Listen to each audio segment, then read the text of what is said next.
These are called Erzetich Charybdis, and these are some of the most interesting headphones that I tried in the last 2 years, and some of the best sounding as well, and let me explain why. Before I move on to sound impressions, I just want to say that these won't cost you an arm and a leg, coming at 3,000 euros. And if you still find them quite out of your reach, then keep watching because I have a little surprise that should mitigate some of that wallet damage.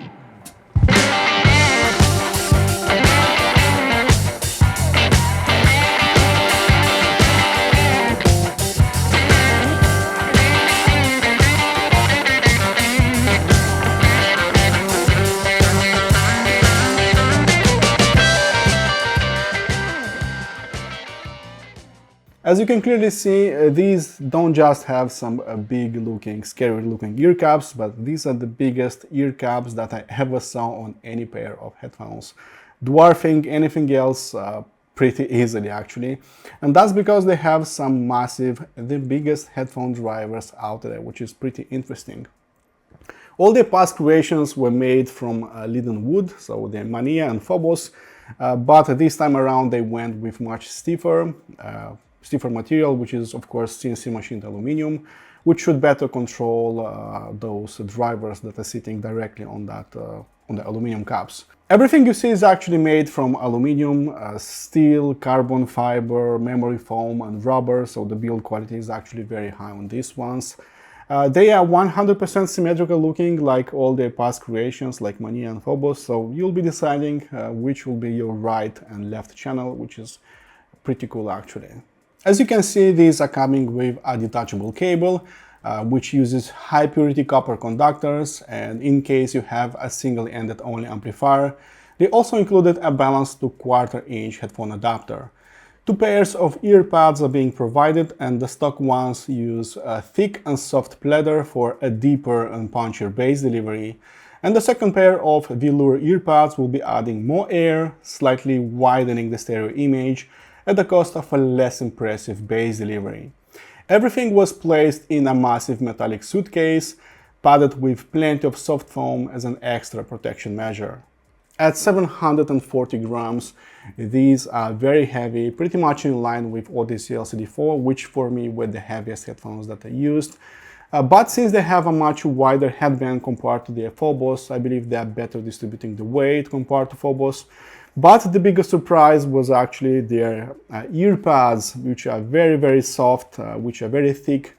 So I have literally zero pressure around my ears. I can wear these for hours and that wouldn't be a problem. There is no clamping force whatsoever. As you can see, they're basically sitting on my head.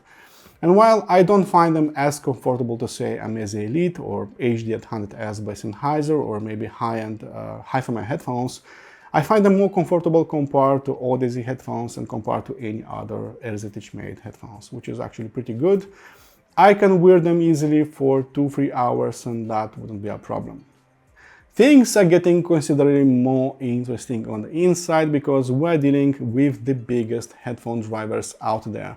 While other manufacturers like HiFiMan and Odyssey were shrinking the size of their flagship headphones, of their drivers, like Susvara, like Odyssey LCD5, to have a much better control of that driver, Blaz Erzetich went into the opposite direction and it put pretty much the biggest headphone driver that he could find, and I'm pretty sure that will have a massive impact on their sound, but more about that in a minute. They also have a low impedance driver, so 43 ohms I believe, and a very high sensitivity, so you don't need really massive, big looking, heavy amplifiers to drive these to ear deafening levels. These worked just fine with portable devices, with portable DAC I'm combos, with digital audio players, with small dongles, so you can drive these to ear deafening levels with pretty much anything, but of course they will sound better with some dedicated electronics, better headphone amplifiers, better DACs, so keep that in mind. These are of course open back planar magnetic headphones. As you can see, they have massive openings right here that will move all those unwanted sound waves happening behind their drivers outside their caps. They also have a double-sided magnet structure working in a push-pull configuration, and that what made them so heavy in the first place, because those magnets and those drivers are what made them as heavy as they are right now. I think we have more than enough information, so let's hit some eardrums and let's move on to sound impressions. It so happens that I tried all the past creations like Mania, like Phobos, and I don't find them genre masters. And let's start with Mania. So they have quite a strong roll-off in the sub bass by about 12 dB and another roll-off in the upper treble. So their frequency response is looking something like that, like a reverse U. So they are not also very fast sounding, quite slow. These are not working great with modern tunes. I find them mostly great sounding with slower tunes that don't have as much bass and as much treble information. Phobos, for me personally, are much better. I find them much more complete in a way, much faster sounding at the same time. They also have a roll-off in the bass, but it's not so big, and they have sometimes too much energy in the upper treble. So their frequency response is looking something like that. A slight roll-off, amazing mid-range, their upper treble goes a little higher. So these can become a little aggressive sounding with some treble intensive tracks, sometimes not, but that could be a problem with a few setups. So these are not really genre master headphones. These are very, you need to use a very specific setup, you need to use a very specific music for these to work just great. Something that I cannot say about Charybdis, these are definitely genre master headphones. They don't have those issues anymore. They don't have a roll-off in the sub bass, very small minor one, 2 dB, something like that. So their bass is much stronger. The sub bass, more exactly, is much better and much better treble. It's crisper, more detailed, but it's not bright at all. There are a few drops in the treble, but there is nothing that goes up from linearity, so the treble is on the same level with the bass and mid-range. So very technical, very linear, very neutral, very honest sounding headphones. The first surprise that I had with these were dynamics. So dynamics are something really special on these ones. Speed and impact, really impressive. So these are fun. These are toy tapping type of headphones. The bass, you feel that it makes a message to your eardrums, very thumpy sounding with bass intensive tracks. Dynamics are going just wild. I find them fun sounding, so that's all I can say about the Transients. Clearly in the top 3 of my headphones that I have or that I have used in terms of dynamics, because these are really fun sounding. Surprise number 2 for me was their transparency and their resolving abilities, because from my headphone world there is just one single headphone that sounds more transparent and cleaner than these, and those are Hyphaman Susvara. Of course, Susvara is a lot more expensive, 2 times more expensive, but everything else is slightly below the Charybdis. When I'm listening to Hyphaman Susvara and I'm putting some other headphones, regardless of the brand, I feel that something broke, something is not all right. Of course, after a few minutes, my hearing is readjusting and I can listen to something like Odyssey LCD4, but still I cannot deny that resolution goes down substantially when I'm going from Susvara to other headphones. Something that is not happening with the Charybdis, because I find them very close sounding in terms of transparency, detail retrieval. They are showing plenty of information on the micro scale. I don't need to close my eyes to feel everything that is happening behind my tracks. If you have a very resolving DAC, a very resolving headphone amplifier, then they will be showing you plenty of information on the macro and micro scale. They're impressive. But the biggest surprise for me was their soundstage, their imaging, their depth. So about 6 months ago, I believe, maybe 8 months ago, I don't remember exactly, I bought the Sennheiser HD800S, mostly because I wanted a headphone that provides me this massive soundstage. I have plenty of planars that have a big sound, but none of them can reach the same heights that HD800, so always sounding just massive, big, very deep. So these are the HD800 of the Planar Mafia. Just outstanding, huge sounding. They have amazing layers. Actually, there isn't a headphone from my collection that are sounding bigger compared to these, of course, except for those HD800S. And if I'm taking all planar headphones that you can buy right now, I do believe that only Abyss AB1266 can challenge this in terms of scale, layer and stereo image, but I still feel that these are slightly bigger sounding, just impressive in terms of soundstage.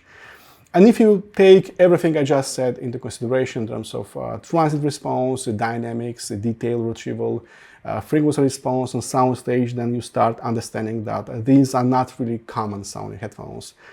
These are quite unique sounding headphones, and I don't think I have such a headphone in my collection. And I do believe these are something else. I'll briefly talk about their sensitivity, power requirements, and amplifier pairings, but let's start first with the Headphones Swara, which I truly love. Those are amazing, but I really dislike their sensitivity because for about a year and a half, I believe I have tried maybe 40 amplifiers, not only headphone amplifiers, but also integrated amplifiers, power amplifiers that was supposed to drive passive loudspeakers in the first place. And after 2 years, I made them great sounding, but 2 years, that's a lot of time. And of course, I spent a lot of money to make them great sounding. Something that you don't need to do with the Charybdis. And that is actually very important because not everybody is as fortunate enough as me to play with entry-level, mid-level, high-end electronics, swap amplifiers on a daily basis. Not everybody can do that. These sounded great with something like an SMSL HO200, Tapping A90D. They sounded great with a Shinling H7, FireQ7, even smaller devices with portable digital audio players. These sounded great. They have dynamics. They have the same fast and impactful sound, so of course they will sound great even from small devices, affordable devices. Of course, sky is the limit if you want to have better details, a bigger sound stage, a warmer sound, more natural sound. You can go with a Class A fully discrete amplifier or fully tube amplifier. They will sound better. So, of course, if you want to make them better, you can do that with some better amplifiers, better digital tonal converters, but that is not mandatory. That is not important to do. And I believe that is a big deal with a pair of headphones. You can enjoy this even with entry-level to mid-level setups. Moving on to transient response, or how fast and impactful these can sound, put them on a decent sounding amplifier, or better yet, on a fully discrete Class A headphone amplifier, and watch those eardrums transform into some punching bags. So clearly these are much better sounding compared to their former creations. Personally, I like their Phobos. It's very fast sounding. They have that out-of-head experience. They have a very good mid-bass delivery, but that sub-bass that lacks authority is a big bummer. So I didn't like that thing. Something that is not really an issue on the Charybdis. They have the sub-bass by about 10 dB better. It goes up. So of course, by orders of magnitude better on the Charybdis, and you feel that everything is just livelier, deeper, much more playful in a way. And if you ever tried swapping some smaller speakers with bigger speakers that have bigger woofers, then you know that a bigger woofer can move more bass, not only deliver you more bass, but also deliver you more energy in the bass. And that's exactly what I'm hearing with the Charybdis. The bass is cleaner, it's more detailed, there is more air in between those bass notes, it's livelier, it's stronger at the same time. So clearly in terms of transients, these are actually very good sounding headphones, and they are competing with headphones that are costing 2 times as much. And that's quite interesting about this. There is one track which I'm testing the transients of my headphones and of my loudspeakers, and that is Drum Solo by Gojira. And I believe that Charybdis were combining the speed and precision of a technical drummer with the big slams of big drums and snares. So these were stopping on a dime, and in my experience, not a lot of headphones can pull that off. Some people think that it's really silly talking about the sound stage in a headphone. So personally, I couldn't get over that claustrophobic, inside my head, closed-in type of sound of the Odyssey LCD5. Now, I really don't understand why, because Odyssey LCD4 were airy sounding, big sounding, they had an amazing depth, they had an amazing low-end delivery, some of the best bass in the business, something that was not happening with the Odyssey LCD5. So these feel like the opposite of the LCD5. These are bassy, they have an amazing bass, they have an amazing soundstage, depth, air, everything feels really 3D sounding, like listening to binaural recordings all the time, not to stereo recordings. They are bigger sounding compared to Phobos, Meselite, Hafmann-Susvara, HE1000SC, Aria, LCD4, you name it. So these are pretty much the HD800 of the planar world. And that shouldn't come as a surprise, because they have literally the biggest headphone drivers out there. What was actually quite interesting is that their out-of-head experience was not happening only with reference recordings, but with regular tunes as well. I could listen to rock, even to some not so great music, and still the sound would be big, quite holographic and 3D, which not a lot of headphones can pull that off. Moving on to detail retrieval, one of the biggest reasons why I'm using a Core Dave and a Rockna Wave Dream signature, it's because detail retrieval matters. It's very important to me. Probably the number one skill, the number one trait that I want to have in my setup is to have a really great transparency and detail retrieval. It's really what differentiates a common setup from a hi-fi setup, or a Bluetooth headphone from some hi-fi high-end headphones. That is detail retrieval. Personally, I cannot listen to classical music if I cannot hear people inhaling and exhaling air from their lungs, or piano players touching the keys with his hands or pressing the pedals with his foot. All these things are adding to the experience, to the feeling of being there. And of course, detail retrieval is doing all that, because it's very important hearing everything that is happening behind your tracks.